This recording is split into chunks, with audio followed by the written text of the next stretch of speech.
Recently, I've been playing quite a bit of Kingdoms of Amalur Re-Reckoning, playing through the game 2 different times and going through the majority of the side quests in my pursuit of the Platinum Trophy, and I have to say that I've really enjoyed it.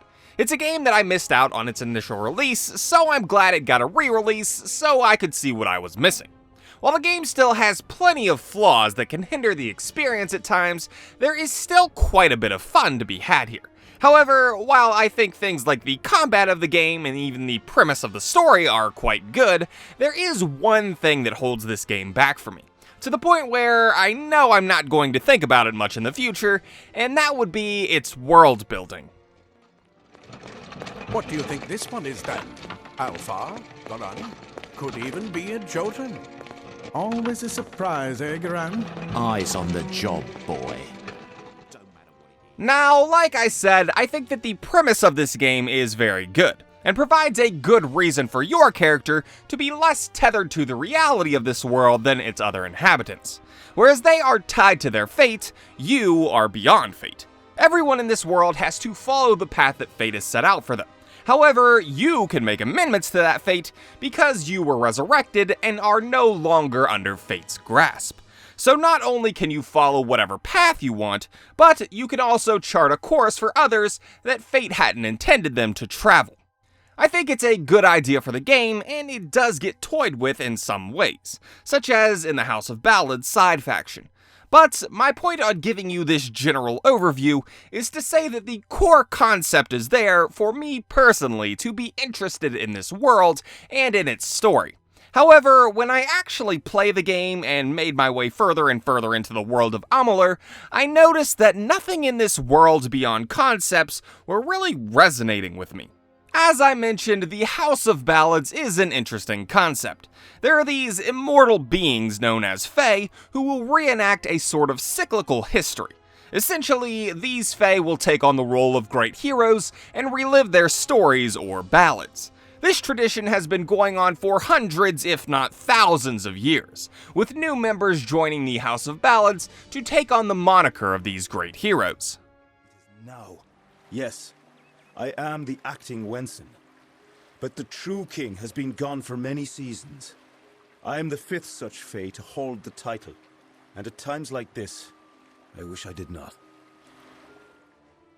And while I think this setup and concept is great, and works well within the story because, being fateless, you can have an impact on this guild by virtue of being able to change these long-running, set-in-stone ballads, I struggle to remember much of anything that happened in this questline outside of its concept and ending. And for a while, I didn't really know why that was, but I think I've come up with a theory as to why it may be. So, as I said, this cyclical telling and reliving of these ballads has been going on for hundreds of years. However, at no point will you truly get the feeling that this location has been here for that long. King Winston can tell you that he is the latest in a long line of King Winsons, but it never felt like that was the case outside of what the NPCs tell you. This world just doesn't feel lived in. It feels like, if it's not happening right now, then no one has ever walked these woods, or these roads, or these streets. To me, this is the reason that I never truly felt invested in the story because I just couldn't get fully immersed in the world when initially I tried to be. To give a comparison, I've been going through Lords of the Fallen recently, and I started out not really caring to learn the story. I just wanted to try and platinum it because I played it a long time ago and couldn't really get into it, but I wanted to give it another shot. Now, Lords of the Fallen isn't exactly the standard for world building, but it does give you a real feeling that things are happening in this world, whether you're here to see them or not.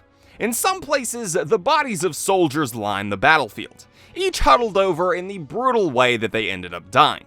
Kingdoms of Amalur has sections like this occasionally as well, but what happened to these people is almost always answered immediately, and this scene just isn't quite as memorable as this. Small details elude the world of Amalur, and could have really given it more of an identity. The people have a lot to say about what's happened in the past, but rarely can you see it. Lore stones speak about important happenings of this world, but the stories feel very surface.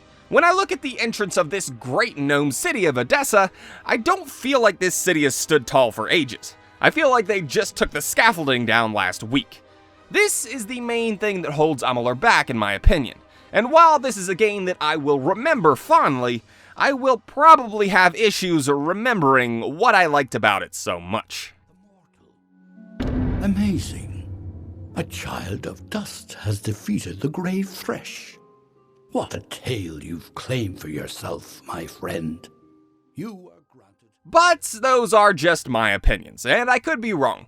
Maybe you think that it's the characters that are holding this game back, or maybe you just don't like the gameplay. I mean, the game does have plenty of little glitches that can be annoying if you spend enough time with it, but I never ran into anything glaringly bad personally. So to me, what I think brought this game down was just the forgettability of the world. I mean, you can tell that they tried to give this game a deep history, giving you the option to ask NPCs so many questions about it, and with things like the lore stones, but I just never felt like this world was alive. It just always felt like everything was waiting for me. Anyways, thank you for watching, and I hope to see you all in the next video.